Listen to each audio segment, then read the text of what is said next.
Bonjour à tous, merci beaucoup pour votre accueil.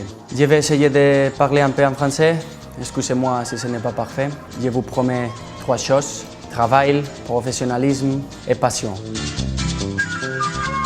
Salut à tous, je suis vraiment ravie de vous retrouver pour la quotidienne de Téléfoot.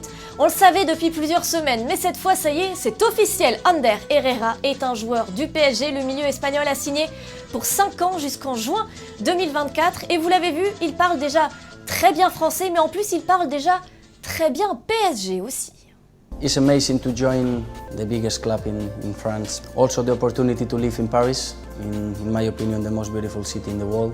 The stadium is really beautiful and the dressing room is big. Et Ander Herrera, c'est notre question du jour. Est-ce que vous le voyez s'imposer en tant que titulaire au PSG? Et si oui, dans quel système, à quel poste? On attend vos réponses dans les commentaires, on en sélectionnera 2 demain dans la quotidienne. La présentation officielle de Frenkie de Jong au Barça, c'est ce soir. Il est arrivé hier, le jeune néerlandais. Il commence à prendre ses aises sous ses nouvelles couleurs. Premier shooting photo, premier flocage de son nouveau maillot. Son ancien club, l'Ajax, en a profité pour frapper un très grand coup. Ils ont acheté une page entière aujourd'hui dans le quotidien catalan Mundo Deportivo pour dire profite bien du futur Barcelone, bonne chance Frenkie. Mais ils ont même fait mieux que ça. Un bus à l'effigie de leur ancien joueur est en train de sillonner les rues de Barcelone. La très grande classe et le très bon flair marketing aussi.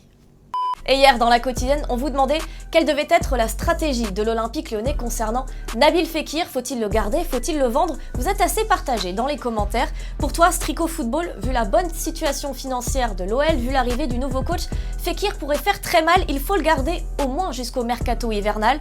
Azertux, pour toi, le problème, c'est que Fekir a perdu de la valeur cette saison, c'est ton avis. Et donc pour toi, c'est quitte au double. Soit il excelle, soit il empire. Et dans ce cas-là, on ne pourra pas en tirer un gros bénéfice, voire pas de bénéfice du tout, puisque je vous rappelle que Nabil Fekir est libre de tout contrat à la fin de la saison prochaine.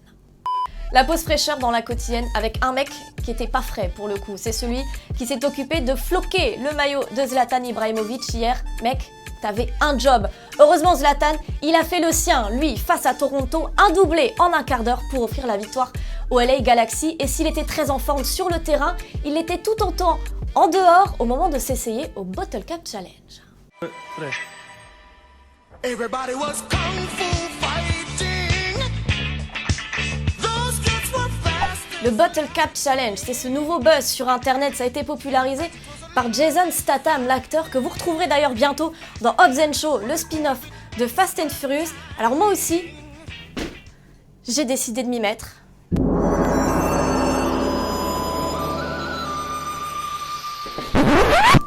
Quand même vachement plus simple comme ça les gars, franchement. Arrêtez de vous compliquer la vie.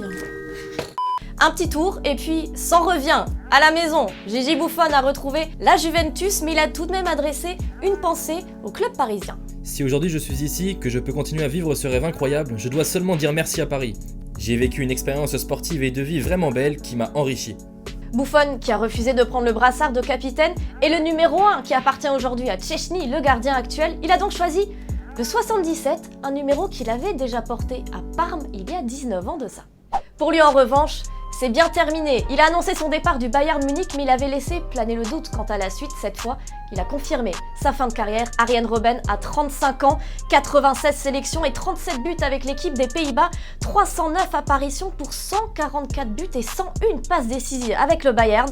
Et surtout, une paire qui restera dans la légende du club munichois, cette paire formée avec Franck Ribéry, qui lui a d'ailleurs rendu un très bel hommage sur Twitter. Merci, le meilleur partenaire dont je pouvais rêver. Ribéry ne sera jamais oublié.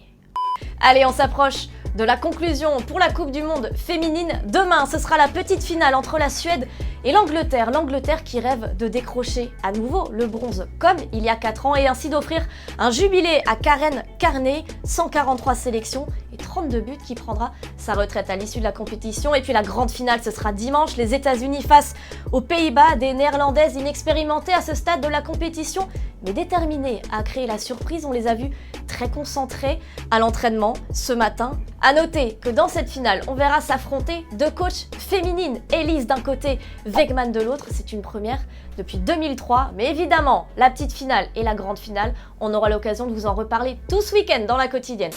Avant de se quitter, n'oubliez pas que vous pouvez toujours jouer pour gagner l'album de Naps ou encore le nouveau maillot du PSG. En attendant, c'est la fin de la quotidienne. On se quitte en images et en musique. Ciao ciao, à très vite.